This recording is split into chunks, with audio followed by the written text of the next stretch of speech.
Hey, everybody, and welcome back to another episode of GodMode, A Player's Guide to Life. Since our first episode, I have gone through an incredible journey of expansion in my life and pursuit of this podcast.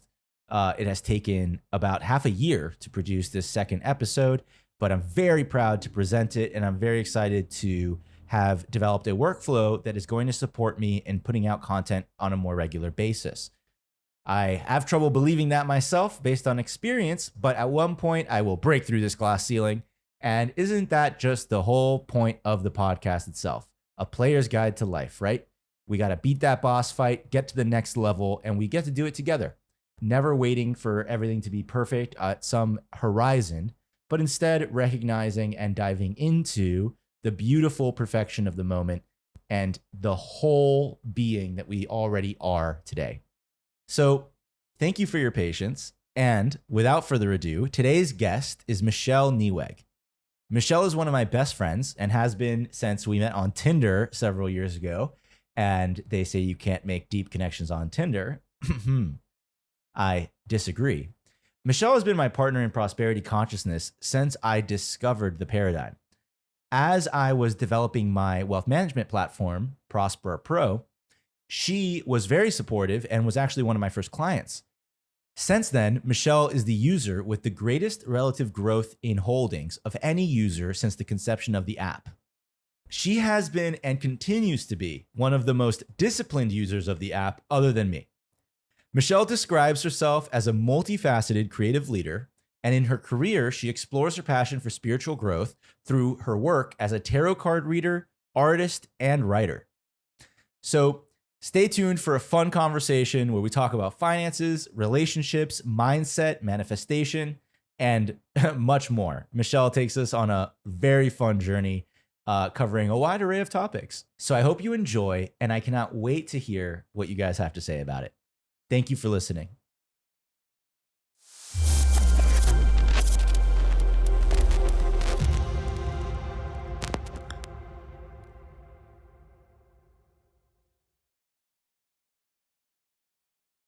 Okay, so second episode.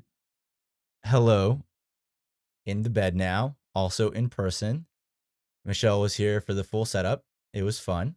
Also, this is Michelle. Hey, how's it going? Awesome. Well, yeah. Most podcasts I've noticed will do an intro for their guests so that people who don't know them. Right. Yeah. I do that afterwards. After On the my own. extra. Yeah. Got it. I do it later and then I add it in front of this one. I see. Of this, yeah. So yeah, basically what's going to happen is you'll send me like a little blurb. You'll tell me like, oh, what you want me to say about you. And then I'll take that in, throw it in the trash, and do whatever I want. Great. I was going to say I'd feel so Right. much more validated if you would just say a bunch of nice things about me without me having to tell you what to say. To feed them to me. Got it. Yeah, true.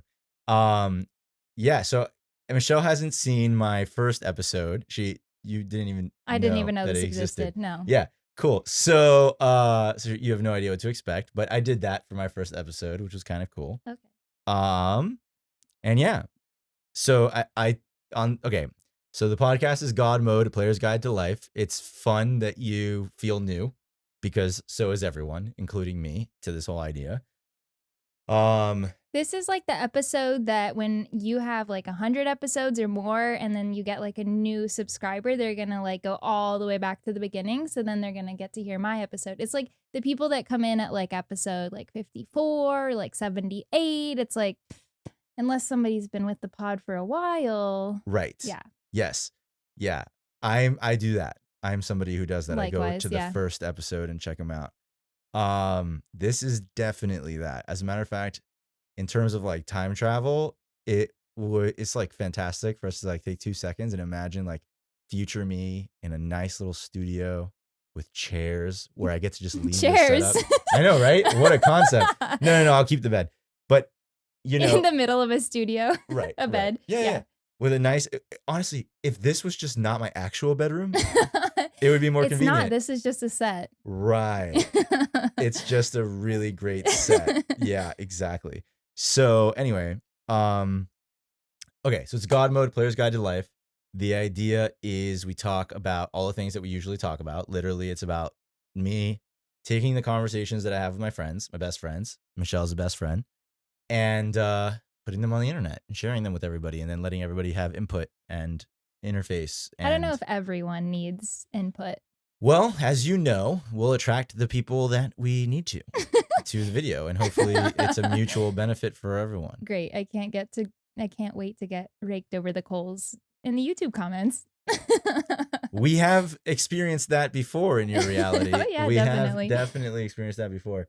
But yes, so God Mode, the reason it's called God Mode is because it's the idea, and it's called A Player's Guide to Life. It's like a video game take on a cheat code where you type in the cheat code, and in a game, if you're in God Mode, you like can't die. You can have infinite of anything. You have infinite money, infinite whatever you need. Like immediately. Rosebud in The Sims. Exactly like Rosebud in The Sims, and also like Super Matrix vibes. Okay. So yeah, it's my little sneaky way of like getting all this occultism and philosophy. Brainwashing. Yes, exactly, exactly. Okay, the thing I wanted to tell you before we got on the podcast, but that I was saving to tell you, is that recently, with this career shift into reading tarot professionally, I made a list of what I'm creating, what my big dreams and goals are, because I have seen time and time again, making a list of the things that I want makes them come into my life. Super cool. It's just fun. It's fun to like put it down and then like weeks, months go back and like see how all of the things came to fruition. So as I'm leaving my house today, I recall that on this list, I wrote a number of things like how much money I want to make, how often I want to travel, things like that.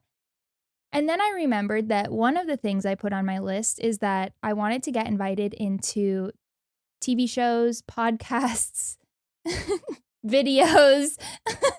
And so I started laughing to myself as I'm leaving the house. I was like, oh my God, it's happening. Oh my God. Because I'm like, I don't know what podcast I'm going to go on. Like, that's weird, but like, it's just a thing that I want to create. And like, here we are. Here we are. So thank you. Yeah, you're welcome. Oh my God, that's hilarious. So there's a book called It Works. Do you know about this book? No. It's a book. It's fantastic. It's about manifestation, and it's tiny. It might be, I think it's like 18 pages. And the number one That's thing, all you need. if I can really remember the core of it, it was like you write down like the top 10 things that you are manifesting or want. You do it in the morning, midday, and at night. I think you do it 3 times a day, and you kind of like feel it, and then you move on and keep moving. And they're allowed to like change and stuff too. But it's called It Works because it, you know, the title itself is sort of like a symbol of the material, which is like it's super simple, straight to the point. But yeah, so here we are. Here you we did are. it. You It wrote the works. list, and it works exactly. So that's exactly what I'm saying. So that is like God mode.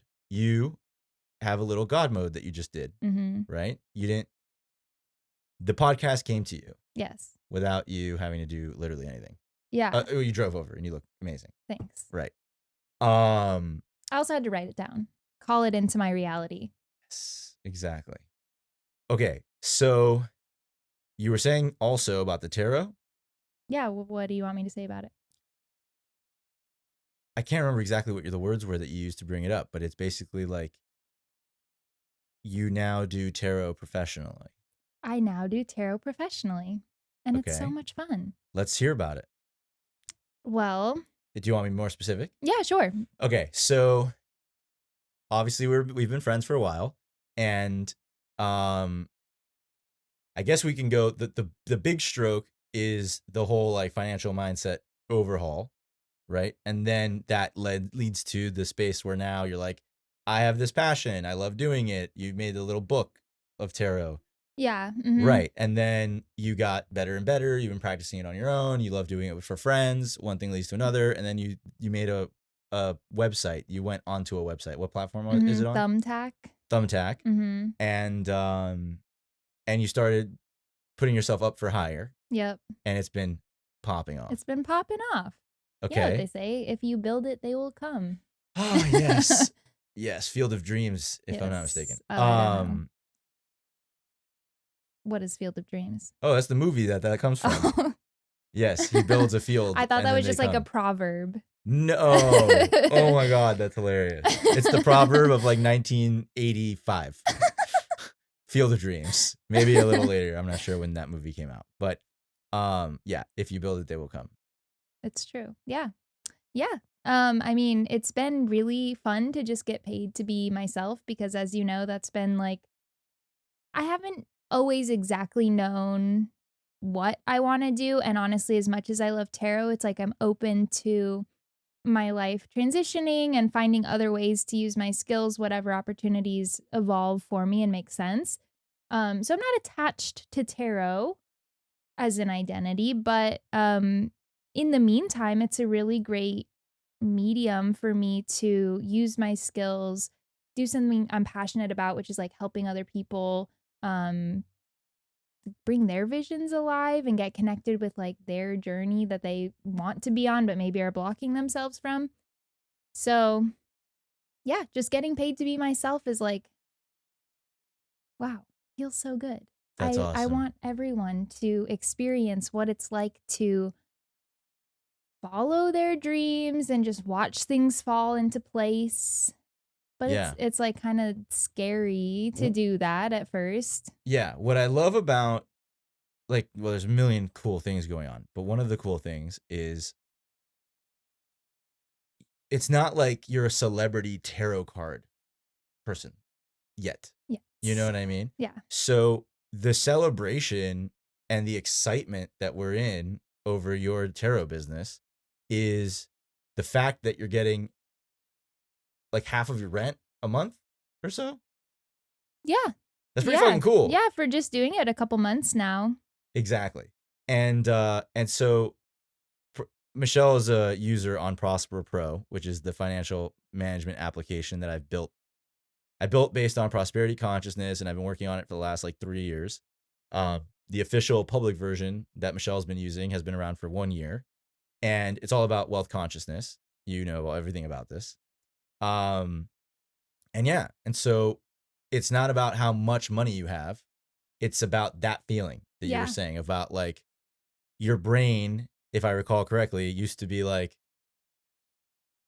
make money doing tarot card readings. You must be out of your mind. You need a real job, kind of in your head. Kind of. Something like that. But you know what's interesting? And I think about this all the time is like, because I was thinking, if when when you and I first met and I was like madly in love with you and then like heartbroken that we weren't dating and just kind of like brooding over it, meanwhile like trying to be friends with you so that we could like be close and or you would maybe fall in love with me eventually. Right.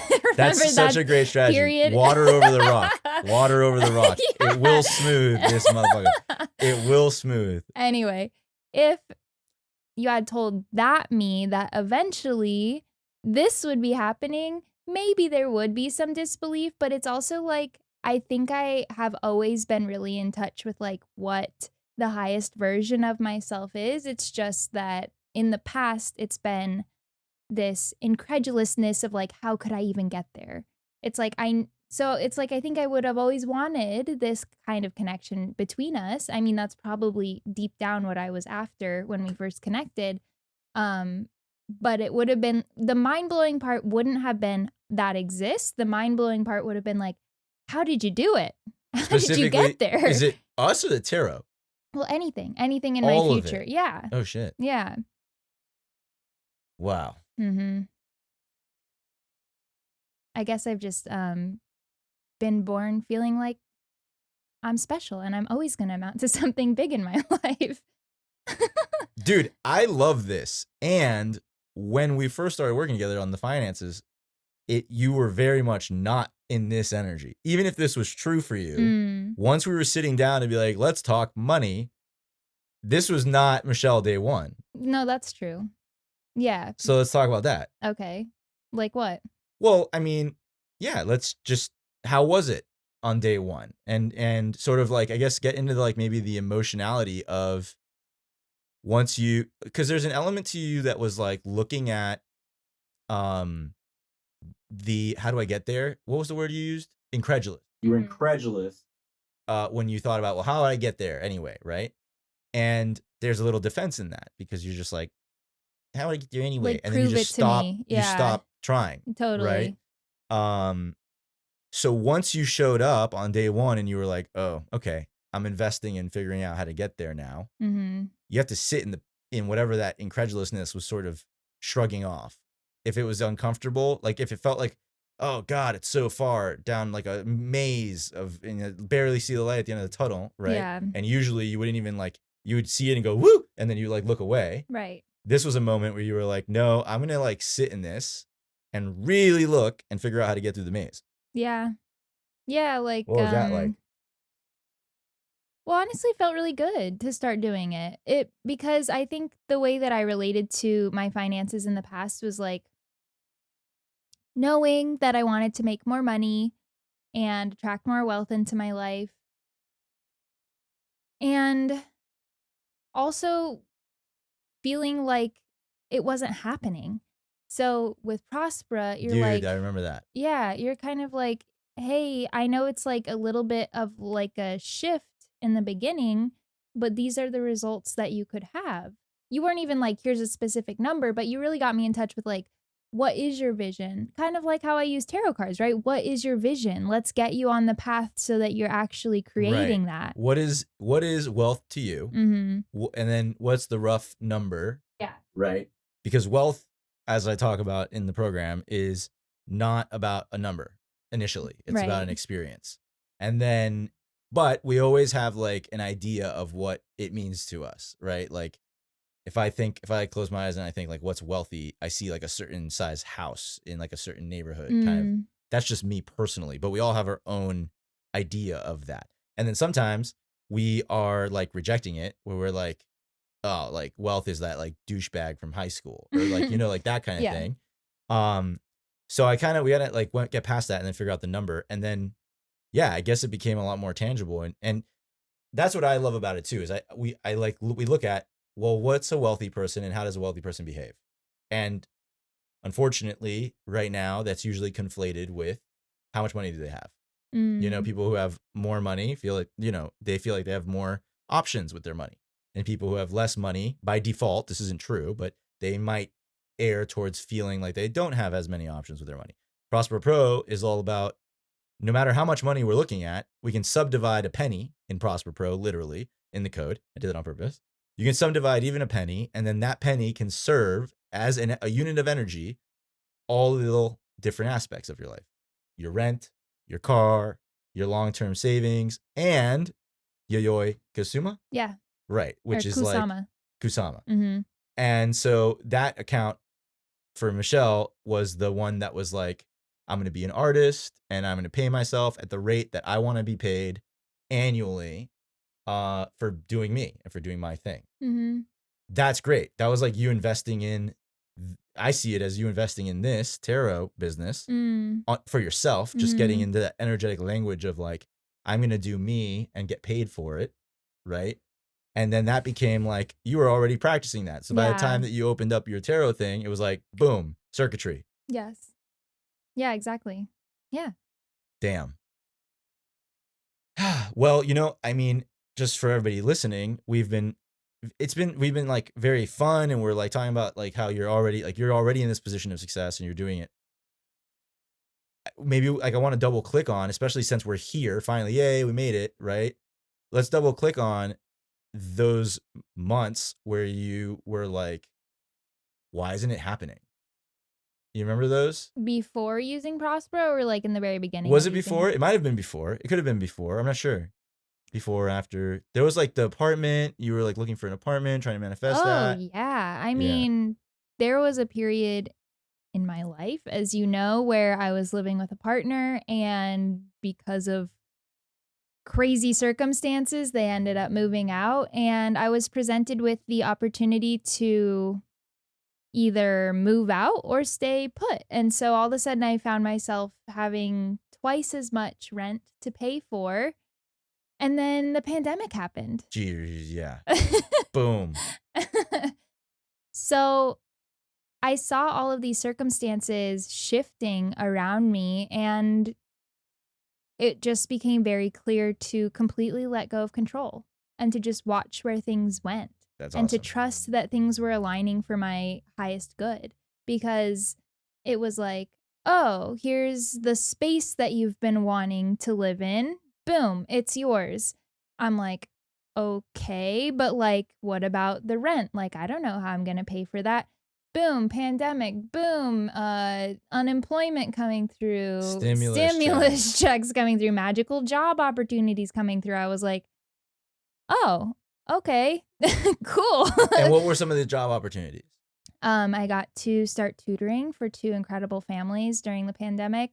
That was like that was maybe like the first time that I felt like I get to be paid a rate that I'm comfortable with, and I get to like, they hired me, they came to me. They want to hire me because of who I am, and getting to stand in my worth and stand in what I'm offering and know that I'm making a difference in these kids' lives, whether like I'm talking to them or just holding space for them or just being around them, supervising them, whatever. Wow. Yeah. Yeah, it's been freaking awesome. Like this year, watching you and hearing all of the celebratory phone calls. Like every time you call, you're like, oh my God, my fucking new money magic. Yeah, I mean, from just a multiplier standpoint, how much did your holdings multiply in the last like year? Maybe like, I don't know. I'm not good at math. Okay. 10%. 10%? No, Yeah. I don't think so. Wait. No. Do you remember? Do you feel comfortable talking about what your starting point was? My starting point was about 1,500. Okay. Okay, no, times 10. Times There 10. we go. What is Yes. that? 100 1,500 times 10 is 15,000. times what? 1,500 times 10 Oh yeah, times 10. is I was 15,000. close. Yeah. Yeah. That's a hell of a fucking improvement. Yeah. Jesus. I mean, it fluctuates. And it's interesting having switched careers, because I was experiencing a stable income over the summer, working in art summer camp. Another place where I felt like I was getting paid specifically for my contributions, which was great. But it was temporary. Yeah. I don't know if we talked about this, but I was like in this limbo place where I would have maybe been like an office manager type for the same art studio. And I was like open to the possibility. Yeah, sure, I could learn how to do that. I really like the art studio, love the owner. I just want to help her out, and it'd be cool to have like a little extra income. Well, I get a phone call from her like a week before the position is like supposed to start or whatever. We'd kind of been hashing it out, nothing solid.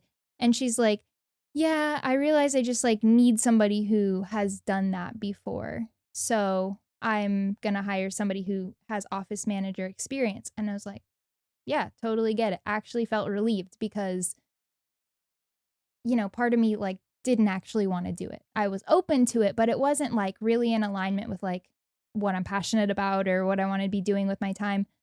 And then she's like, yeah, but like some of the art teachers are also quitting. So there's like positions available to work in the studio if you want to be an art teacher. In my body, I just felt like, nope, can't do it. No, not interested. It's not for me. And it would have been solid money. It would have been like, again, getting paid to be myself, getting paid to like make a difference in people's lives, to interact with kids. Really not a bad gig, honestly, but yeah, I couldn't do it. And that's when I made the decision to switch to tarot. No shit. Yeah, because I was like thinking about it. I'm like, when's going to be a good time? And then all these things like fell apart. Huh. Fell apart, quote, quote, quote, unquote. What is that? Yeah. Yeah. And then really what was best fell together. Nice. In there's another book around here called On Becoming an Alchemist. Have you read that yet? No. I got the Vortex. Oh yeah, have you read it yet? I've read the first chapter, I think. And I'm in the process of designing Prospera's landing page. So I have to figure out how to like express Prospera to people. And when I started reading that book, I got like I got this feeling like, oh shit, if they can do this, which is like so much more intense and abstract, then I can express Prospera. So I decided that I'm not going to just read it. I'm going to read it, be inspired, and then write copy for Prospera, and then keep reading, and then write more copy for Prospera. So it's gonna be like a one chapter, write copy for Prospera. I haven't written copy for Prospera, so that's why I haven't moved forward. Got it. But anyway, another book, yes, On Becoming an Alchemist. They talk about how one of the alchemical stages is dissolution. So when things fall apart, opposites usually also. Separation is when things fall apart. Dissolution, they're different phases, but they're similar. I'm getting them confused right now. But ultimately, you have a stage when they come back together again, which I'm having trouble remembering.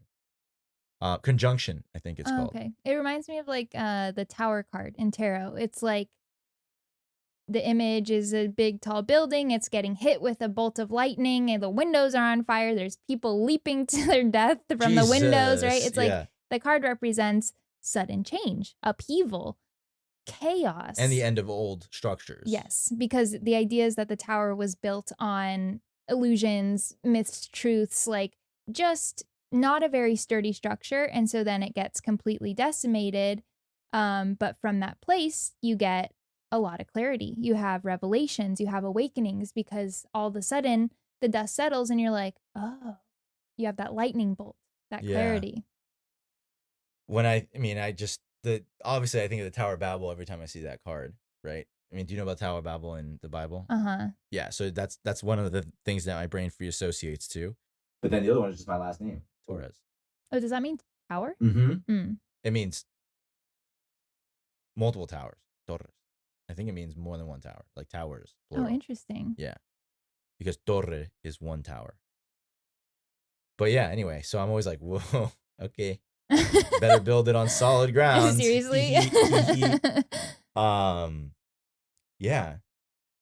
Well, it's funny. In my financial journey, I've been struggling with crypto, obviously, since like April. And that's been my little struggle of You've been struggling with crypto. Yeah. That's interesting. Yeah, why? Well, it's just interesting that you see it that way. Okay. Come on. Let's go. Like, why is it a struggle? Isn't it like, what if you were like, I've been on this adventure with crypto? Yes. I'll give you that right now. I've 100% been on an adventure with crypto. I've learned a shit ton about crypto. And also it has felt like at times, like when Sam's carrying Frodo in Lord of the Rings on his back because Frodo is literally knocked out. It's felt like What if Sam was like, yes, I love it? He kind of is. And actually, no, it's funny you say that because first of all, I set that as my background for a while to get through it. And second of all, Sam, to me, is super love driven and not results driven. It's not Sam's quest to destroy the ring. Have you seen him? Yeah. Okay. Ages ago. Yeah. So it's not Sam's quest. It's Frodo's quest. But Sam loves Frodo and he like pledges himself to Frodo. And so he will literally put Frodo on his back for no reason other than just like love, commitment, loyalty, and go on the journey.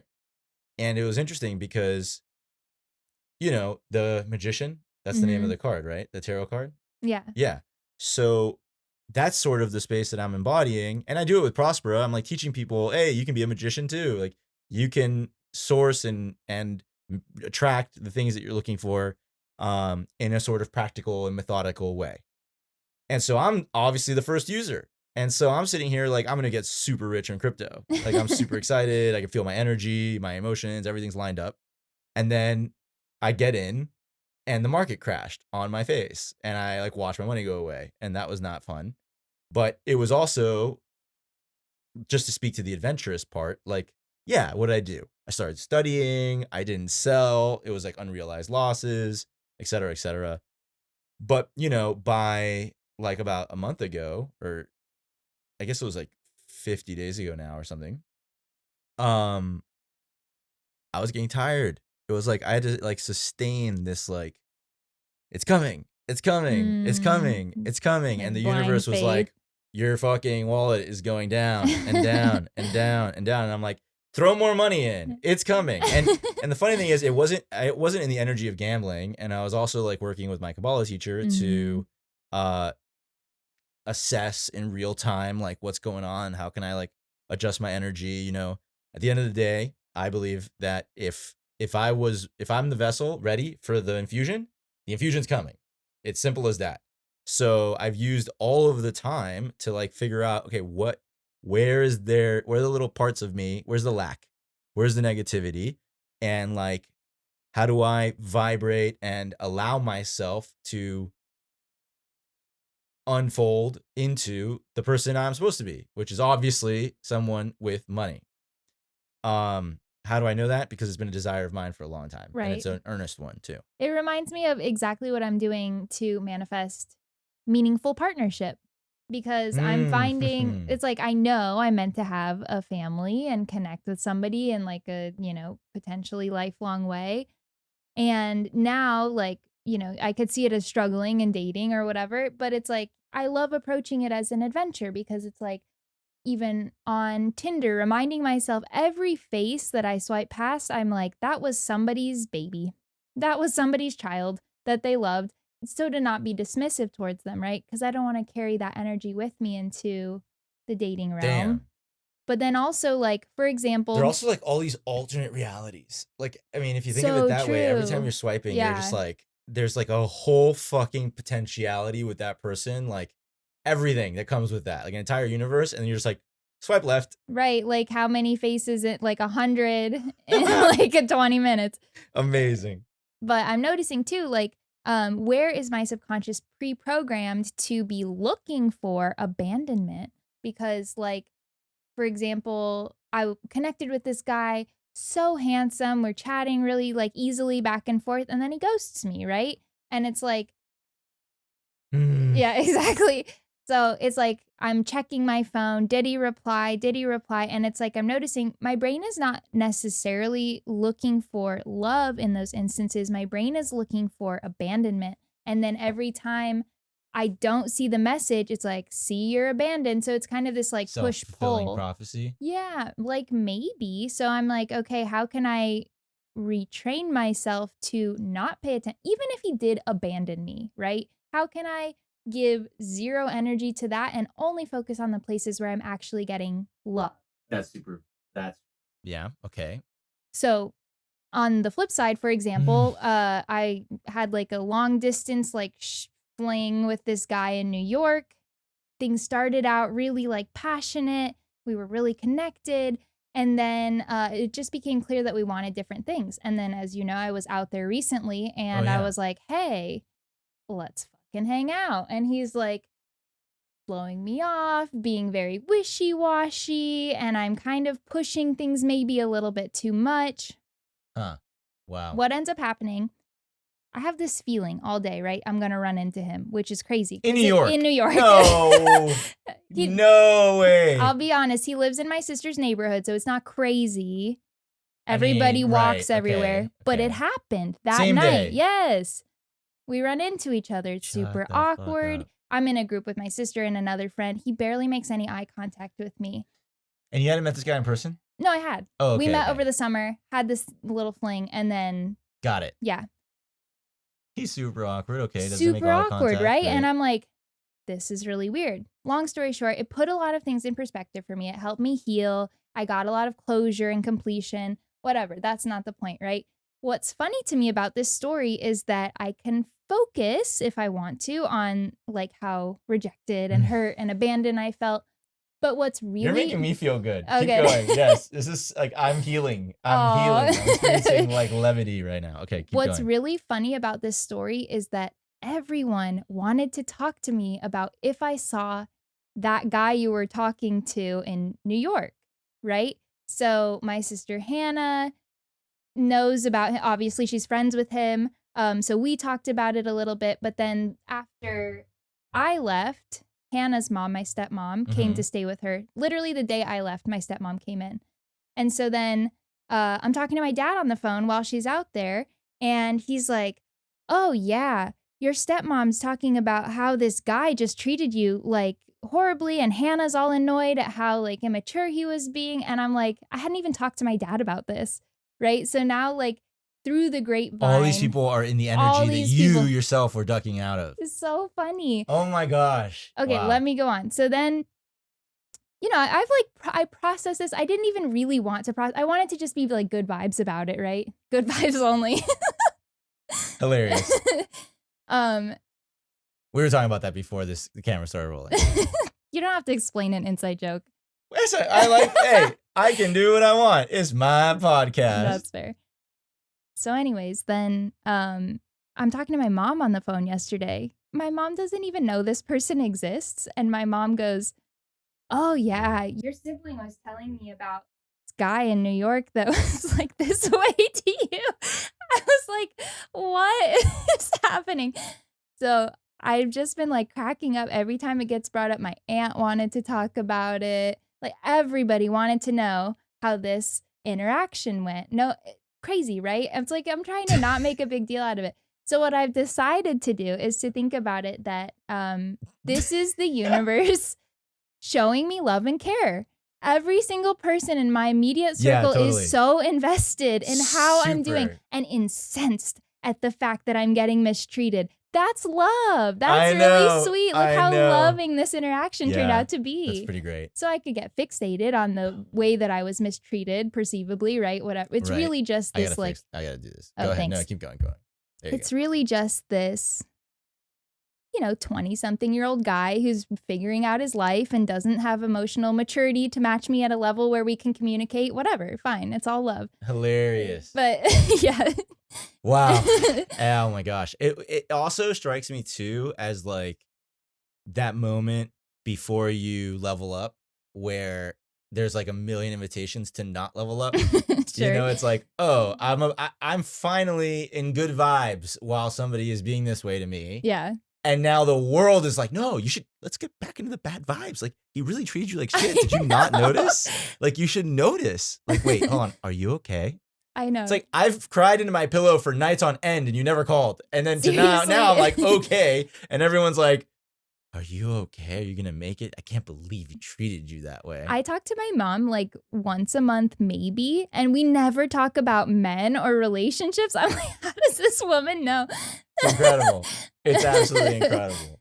Well, I'll tell you, it's funny that you jumped over to, I was talking about like, crypto finances and sort of like how I'm manifesting and, it's exactly what I said. It's like, whatever is in the way is going to pop up. And I am still demanding a lot.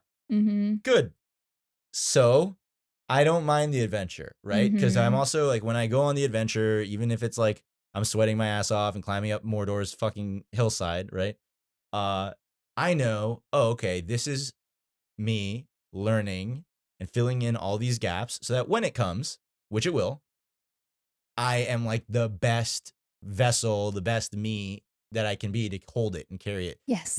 Like it's, I don't want to be corrupted by it. I don't want it, I don't want like old Noahs who used to have scarce consciousness, getting their hands on the money and then defining themselves by the money. Yep. Now I'm cool. Now, I'd much rather like the universe or whatever you want to call it, GodMode, God, frustrate the desire, and make me like in the space between, I get to like step up into confidence, step up into valuing myself, even when the investment's going down, step up into security, even when the investment's going down, et cetera, et cetera, et cetera. Yes. Then necessarily like just get it all at once and then like short circuit later. Yeah. I would much rather proactive front end work. I love it. No, yeah. I relate so hard in how I'm dealing with relationships and dating. It's like, yeah, bring it on. Let's date and fail 100 times. Yes. Well, okay. So then this is the second part of what I was going to say, which is we have like a mirror situation happening because you're popping off in a conscious way where you're like very easily like, okay, yeah, this is great. Like I'm like going out and doing my tarot thing and I'm getting paid for it. Boom, boom, quick circuitry, right? For me, it's like we're learning lessons right now. You know what I mean? Like we're in that's the chapter that I'm in at the moment. The universe can change that anytime. Literally, I can wake up tomorrow and it could be boop, the popcorn done popped. You're like, the universe, if anyone's listening. Yep, universe, me, so my own subconscious, in a dream tonight. Just give me the truth. Just tell me the answer. Tell me what I need. This is like a prayer. Just give me a timeline. Just a little, like, tell me what day. Podcast prayer. I'm like literally praying to the creator, like, yo, I'm telling you, begging. Let's go. I'm demanding that tonight. Be begging. Yeah, it's actually a good thing. It's begging? like you humble. Yeah, I'm open. I'm getting my ego out of the way. That's what it means. Really? Because begging to me feels like I need it. No, it's not like that. It's like I'm getting my ego the hell out of the way. I don't know. Okay, fine. Haha. I surrender. I don't know. Give me the answer. Tonight in my dreams. Give it to me. I will do it. I'm tired of the ego shit, right? But anyway, okay, so the way that we're mirroring each other is that I recently got out of the hell struggle mindset spot that I was in for like 30 days. Mm-hmm. And one of the biggest things that I've been focusing on after, like, in the transition and now that I'm on the other side, is how wealthy I am in relationships. Mm-hmm. And like really sitting there at the end of the day with like Sarai or Amy and just being like, holy shit, here's my $100,000. Like, here is my $1 million. Here is my unreasonable, unprecedented results. Like, holy shit, you know, like I'm rich as fuck is the energy that I end up in. I love that. You know? And it's been really nice because it was real for me as like I knew it, but like for those 30 days when I was like really in the weeds and like really trying to make it, I wasn't focused on that. I was like hyper focused on this equals I'm gonna be rich tomorrow. Right. This equals I'm gonna be rich tomorrow. And I was like that. And so when this didn't equal me rich, that sucked, right? Because your face is like this close to it. Right. So it's been really cool because when I shifted now out, zoom out, surrender, right? Like, okay, it didn't work. You went in, you made 100 light bulbs. They all failed, right? Like they didn't fail, right? Because if you zoom out, you're like, oh, there's 1,000 ways not to make it. And soon you're gonna be Edison, haha. But also you got to sit there and think, this is the one 100 times. Right. And 100 times, no light. This is the one. Yeah, exactly. This is my soulmate. Yes. And you know what's funny is like those freaking crypto charts kind of look like an electric graph where it's like, oh, funny. And it just like drops down. So it shoots up and drops down. Right. Anyway, but there's a second component, which is that once I started to realize, oh my God, this is where I get to feel that future Noah. The way that like, it's like, oh, because I asked myself one of the questions I asked myself when I was in the struggle was, what would it feel like to be there already? Mm-hmm. Because I know that I can't be anywhere that I am not. So I need to be there to be there. And I need to know what it's going to feel like to feel it so that I'm there. And at first it felt like hocus pocus. For me, that feeling is just indiscriminately spending money and not questioning myself. Like, what would a wealthy person do? Would they agonize over every like dollar going out of their account? No. Swipe. Yeah. Yes, I will buy that t-shirt. Thank you. Amazing. So for me, it was like looking into my girlfriend's eyes and being like, oh my God, you're the wealth. You guys are the wealth. And it multiplied because when I did it and it was earnest and it was like, not only was it earnest, but it was like, God damn, I'm glad I'm finally back in this space after 30 days. They were like, oh my God, that's so nice. You know? And I'm like, oh yeah, it is nice. And so we got to be in like the just like the fun and chill energy of that. Mm-hmm. But it is interesting that like that's where your adventure is in relationships right now. My adventure is the finance guy who built the fucking wealth platform. So funny. My adventure is in literal dollar bills. Well, I'm like the love advice lady who's like single, so You are the love advice lady who's single. Damn, bro. The universe has a sense of humor. It's true. It does indeed. The best part is that we're just enjoying ourselves anyway. You know, Yes, like it's totally. so fucking fun. Yeah, true. Yeah, that's true. Sorry, I don't mean to speak for you if you're not enjoying yourself. That's funny. I'm glad thank you for that space. But you're right. Like that was like the best I could do in those 30 days, to be honest. Like I would tell people, I was like, I know that my beliefs, I know that my shit mood is not helping me. Right. And yet here I am. Mm-hmm. I know that I have wealth in my life, but I want this. And so here I am. Yeah. I was like, I know that my thoughts are creating my reality, and yet here they are, and I was like, what do I do? And so what I'm trying to say is while I knew all of these things, I was like kind of having fun as much as possible and just kind of like really diving into the experience of this is where I am, Yeah. Um, Mm-hmm. and I just like lived there for a little longer than I wanted to, but I ended up out, and now I'm obviously better for it. Of course. That Yeah. it's all that jazz. I don't know if you experience this, but it's like when I start getting really fixated on like a specific person or a situation or feeling lonely or lack or whatever, um, a lot of times I'll pull tarot on it, of course, and the cards I'll get will be like focus on something else. Like I'll ask about like a love related question, expecting to get some sort of like validation that like, yes, love is on its way, like it's all around you. That's not always the case. Sometimes it's like go make money, like do Oh something my else. And I'm gosh. like, I would prefer to focus on anything other than like my career right now. Like, let me dive into a relationship and like get high on like dopamine, like looking at this person's face. And Yeah. yeah, Sorry for those sirens during your amazing little contribution. Los Feliz has a way of really turning the volume up on them. Like they're first at a distance, and you're like, okay, she I can think keep that's just called going. the This is Doppler fine. effect. Right. Well, exactly. And then it's like, no, but they weren't doing the thing when they were far away. When they were far away, it was just like sirens. But then they got real nice and close, and they said, we're going to slam 3 so that when Noah, the sound guy, edits later, he can deal with that. That's nice. Do you think that people who drive ambulances get the same level of accustomed to the noise that like the person driving the ice cream truck does? Like it's very abrasive and annoying to everyone around them, but they're Right. kind of just like, mm-hmm. I don't know. I would like to think it's kind of like an airplane where like we can hear the airplane, but they don't. Like when I'm in an airplane, I'm like listening, like I don't hear the airplane. Even when like the flight attendant is speaking to me, I just hear the flight attendant. But on the ground, you hear like You don't hear like there's like a general like hum though when you're in the air. it's just much quieter. I'm not sure that they're experiencing the ambulance like we are. Mm-hmm. Yeah. Yeah. I hope not. I mean, if they are, then I feel really bad It's for really them. intense. Yeah.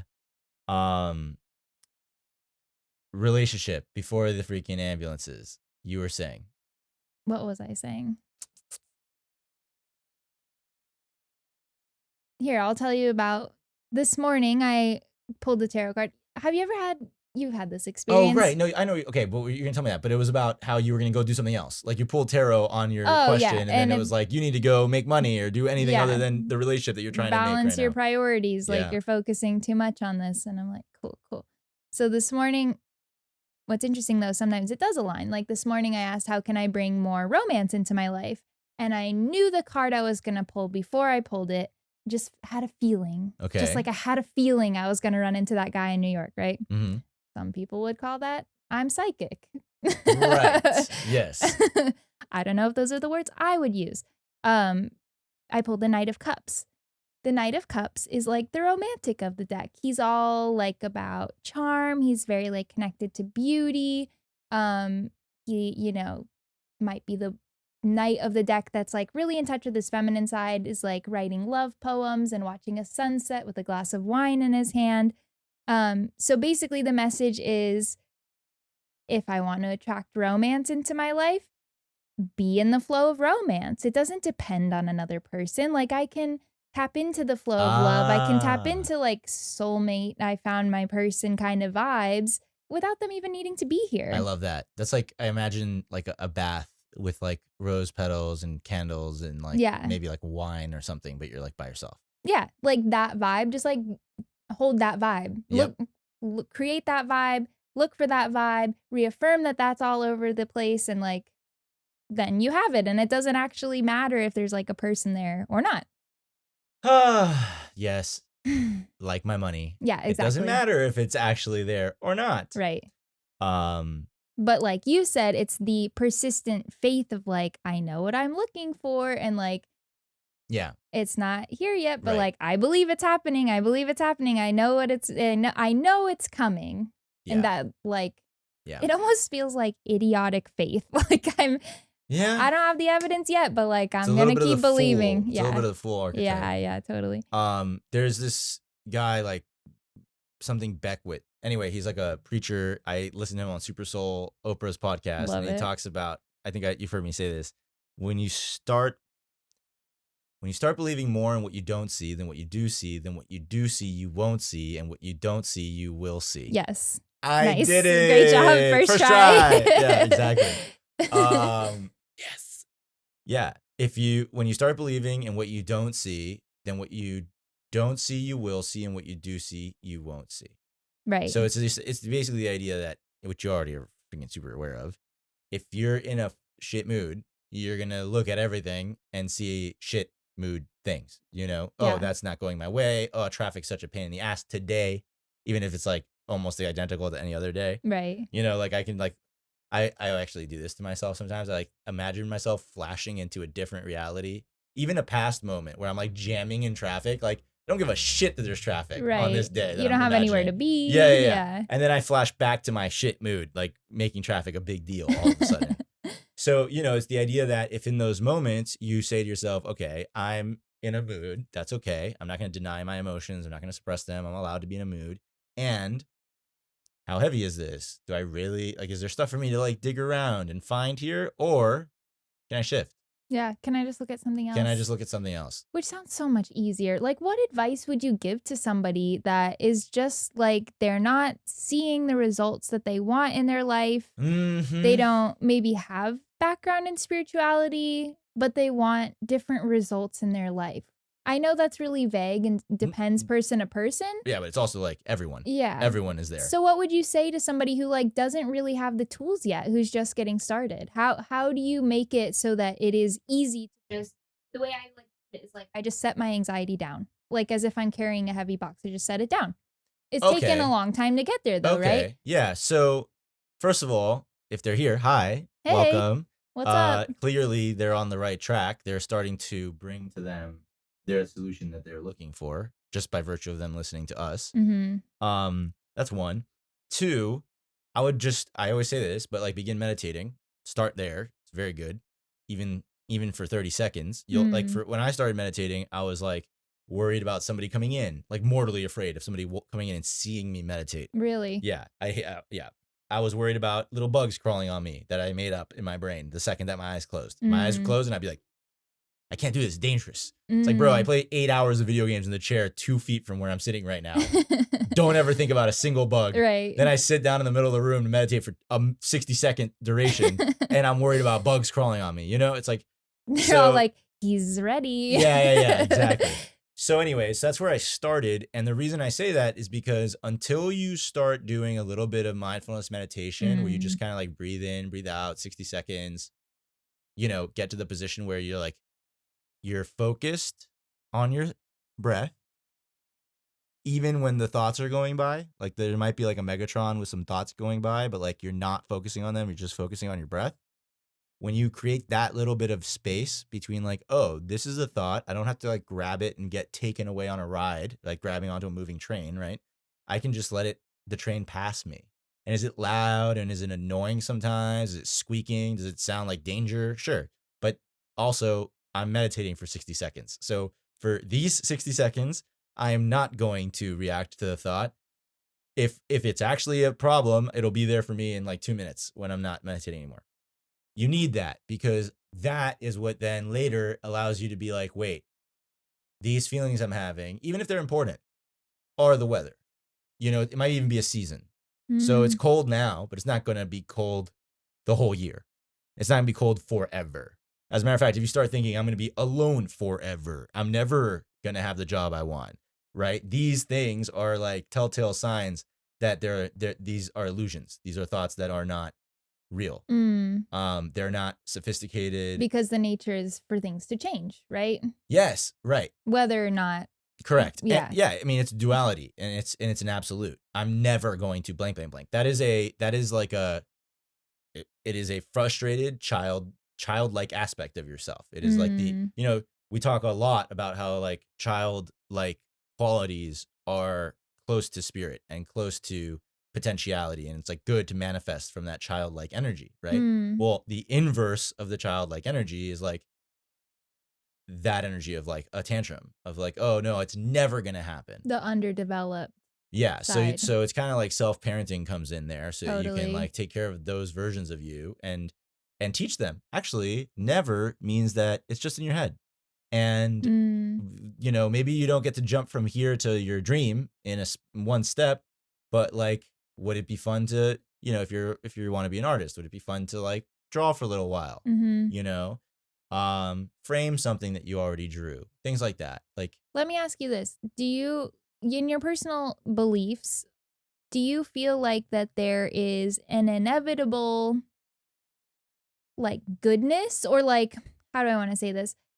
Do you think that everybody will eventually see like growth and progress in their life? It's just like how resistant or open to it defines like the trajectory of how much they experience? Or do you think that we are, I mean, obviously we're always manifesting what we believe in, but like even to the person that's like, the world is shit, we're all gonna die, the earth is on fire, that super pessimistic, very depressed person, do you think that there are still things shifting under the surface behind the scenes that are allowing them to go into like a more positive reality, even if it's like 5% versus somebody who's open, like making leaps and bounds into totally different spaces for themselves?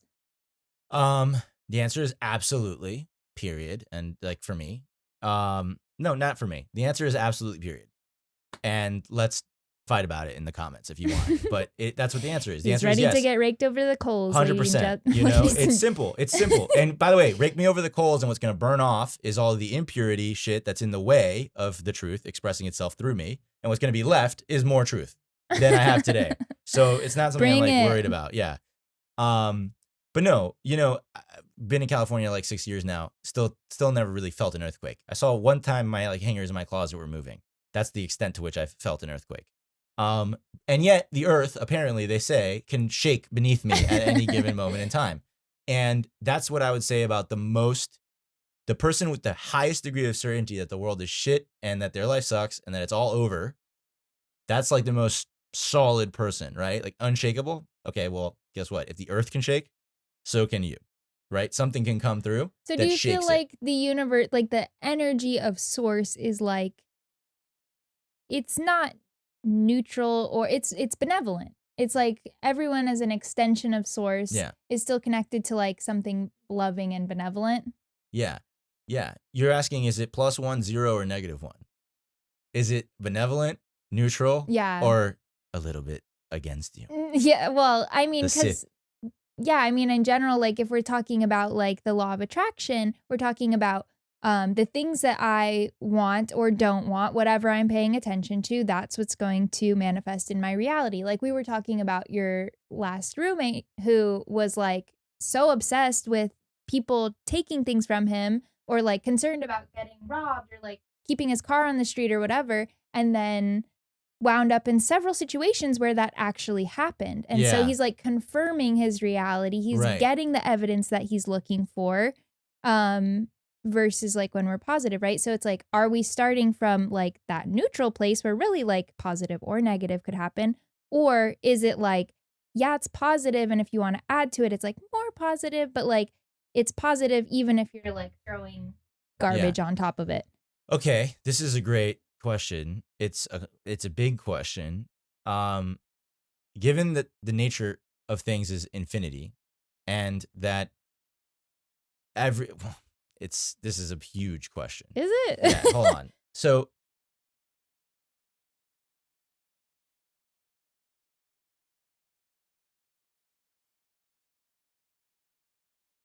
this is fun. I've actually been meaning to practice going to like base truth and then building complexity on base truth in a way that like stands, unlike the tower card.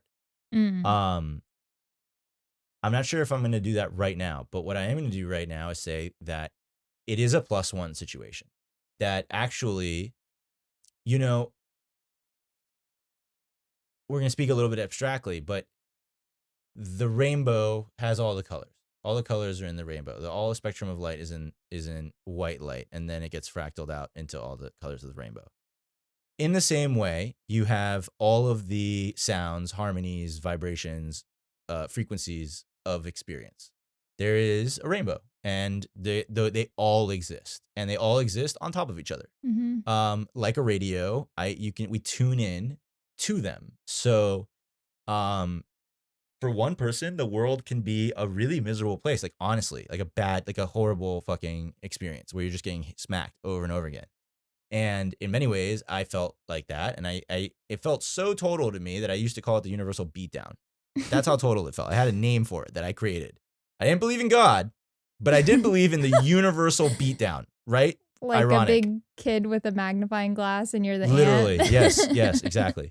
So, but that was cool because it's funny that I did that, because it's like that was me having like some sense of, this cannot be random.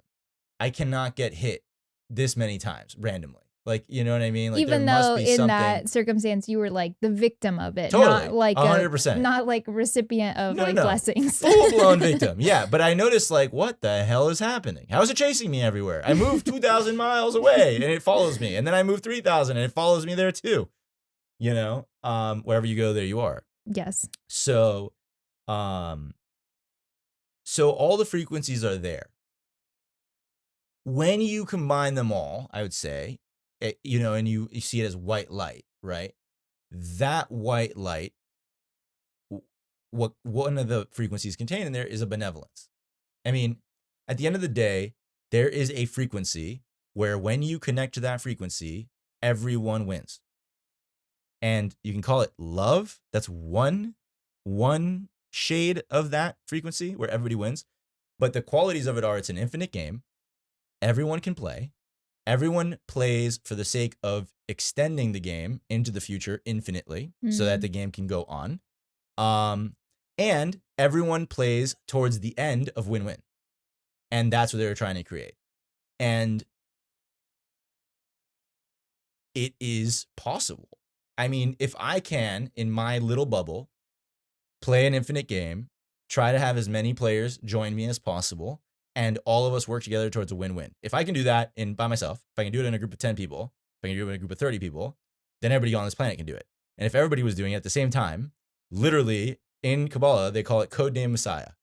Like, it's like, that is the moment where humanity has a singularity, like a fucking psychic singularity event, and we blast into a new reality that we have not been able to sustain as a complete species before. It's a new psychological reality. Do you feel that that's inevitable? I don't know if it's inevitable. It's tough to say. Yeah, it is in a way inevitable, because even if we do wipe ourselves out, then we're not here to perceive time, and infinite amount of time will pass, and eventually perhaps a new human will be born in some quantum super futuristic place. That's one way to think about it.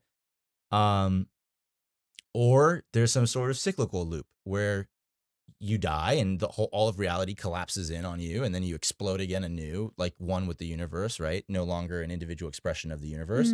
And eventually you, quote unquote, whatever that is, consciousness pops out of a vagina, right? And cry, choke on your own spit, and eventually you grow up and blah, blah, blah. And maybe you make new choices the next time.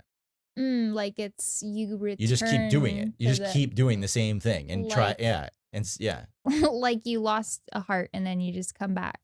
No. You got game over screen. Game over. And you have to start from the beginning. I got it. Yeah. But it's the same character. Maybe. Yeah. You might be playing different games, but you might play the same game twice. You might play the same game 1,000 times. Interesting. Yeah.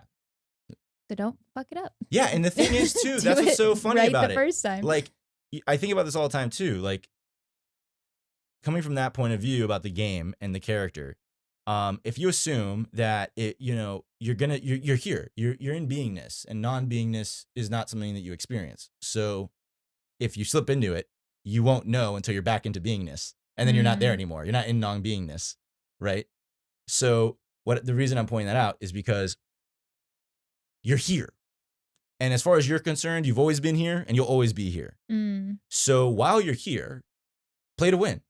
Okay, cool. Well, if you play to win at other people's expense, and there's a possibility that you at one point are going to be that other person. If you come back over and over again, you could be that other person. Then you're playing at your own expense. And so the next thing you'll notice is, oh, I should play not just so that I win, but so that we both win. And that is a worthwhile pursuit. How can I do that? I'm not going to do the things that are win-lose, or I'm going to try to do them as little as possible. And I'm going to be really curious about ways to devise and to enroll people in win-win play and win-win circumstances. What do you think about killing a bug in your house? Is that a win-lose? That's a tough question. These are all tough questions. Is that a tough question? I think it is a tough question. I imagine that it seems to be win-lose, at least from the obvious lens, right? Like from an obvious lens, the bug no longer goes on. It's not really playing the infinite game. It's smushed against your wall. Maybe it depends on your intention in taking the bug's life. Because, okay, this is going to get ridiculously deep for this silly little question. Ahead. Like in indigenous cultures, it's like common to, if you're killing an animal, it's within a deeper understanding of the interconnectedness of how that animal is giving its life, or you're taking its life in order to sustain your own. Right. But that's also with like you're utilizing that parts of the animal to sustain life versus like kind of killing a bug because maybe you're uncomfortable with it. Right. Look, here's what I would say. The goal is to be playing a win-win game across the board, even with the bugs. Practice on something else. If you're not sure about the bug, then practice with something that you are sure about, like lying. If I'm going to like lie because I don't want somebody to yell at me, or if I'm going to steal so that I have something so I don't feel lack, right? Then those are obvious win-lose games. Those are zero-sum games. I took something from somebody, now they don't have it, I have it, right? So I would say, like, before we start getting into, can I squish the bug on my wall? Is that going to derail my win-win, right? Let's have a perfect score and then consider the bug, or at least have some points on the board of the win-win game. Because we were just talking about like the most pessimistic person on earth and the most rigidly pessimistic person on earth. And I said in my first episode that I'm not really necessarily speaking to those people. Like, if they're here, then they're already a bit malleable. Fair enough. I mean, they would have turned it off by now. Yeah. So, one of my like goals is to, I think in my life, I've attracted people. It was sort of like where I came from at first, where not everyone was down to hear what I had to say and to see things from my point of view. And I've kind of gone uphill against that for a long time. And I'm so ready for that to be over. I'm so ready to find out that actually, of the 7 billion people on Earth, there are thousands of them who are dying to hear what I have to say and are going to take what I have to say, make it their own, and use it to play this win-win game and create results and generate wealth and feed hungry people and make a damn difference the way I've always wanted. Yes. To, that's how I want people to respond to me. So I'm speaking to those people. I love that. And for those people, if you're not sure about the bug, consult someone, consult yourself, meditate on it. But hold the cockroach in your hand, close your eyes, meditate with the cockroach, come to an agreement together. Nice. Bid them adieu and then mush it. Smash. Yeah.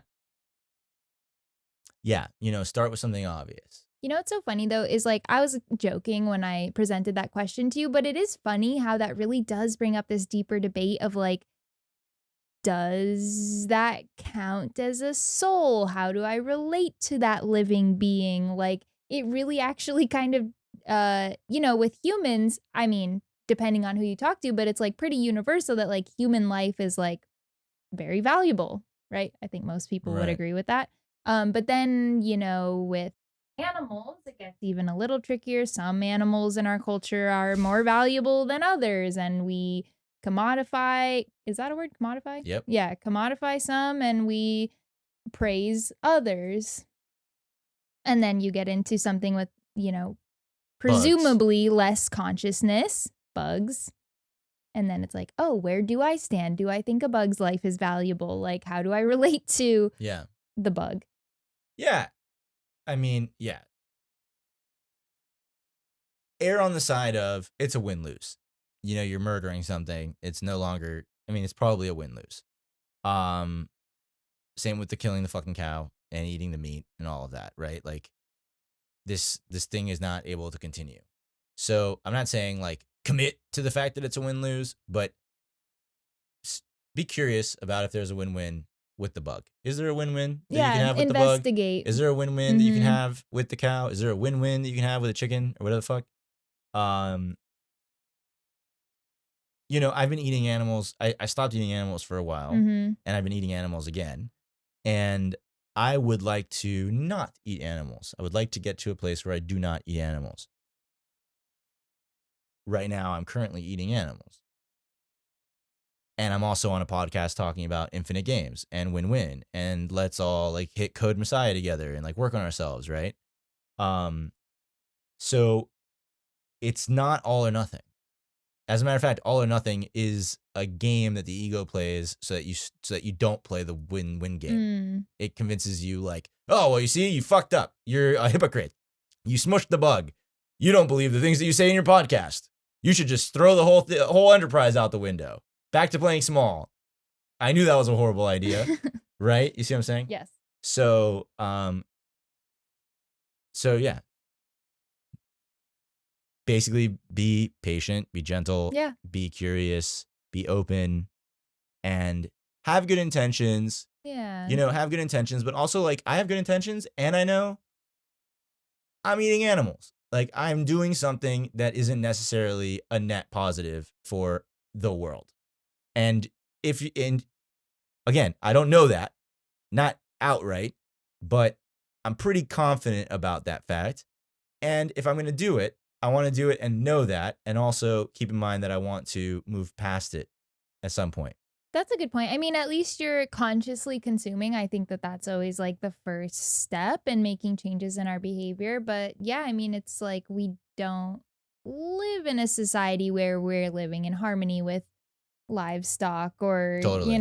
Farming our own land or like, I don't know. I have like a similar debate in my own head about plastic. As you know, I was zero waste, like almost strictly for like probably a year. Yeah. And it's like over time I buy bread and that comes in a bag or frozen vegetables or whatever. And it's like, yeah, it's kind of tough because I know that buying the plastic bag, it's not positive. I know it's going to go in a landfill, but it's like at the same time, like I'm not sure what an alternative is other than not buying it or yeah, no, we this is just hard do the for me. best we can. No, totally. And like, if we keep pulling on this, we're going to be here for 6 hours. I know. So we're going to probably wrap this one up, but we can always come back and do another episode where we just ask all these hard questions and sort of like face them down, right?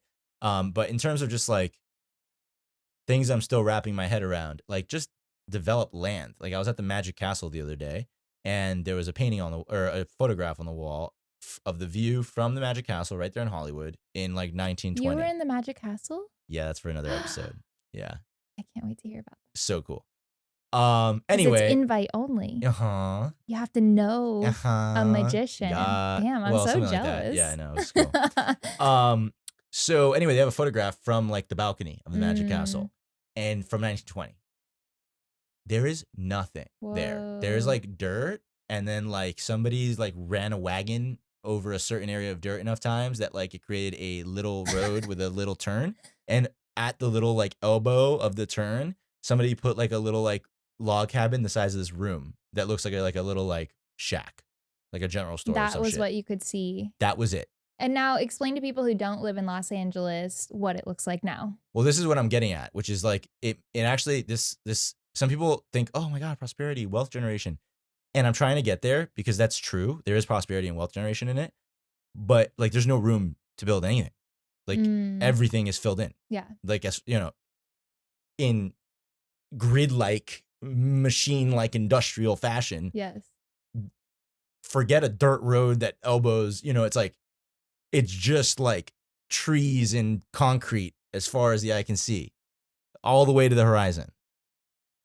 Anyway, that's existential. That's existential contemplations for another time.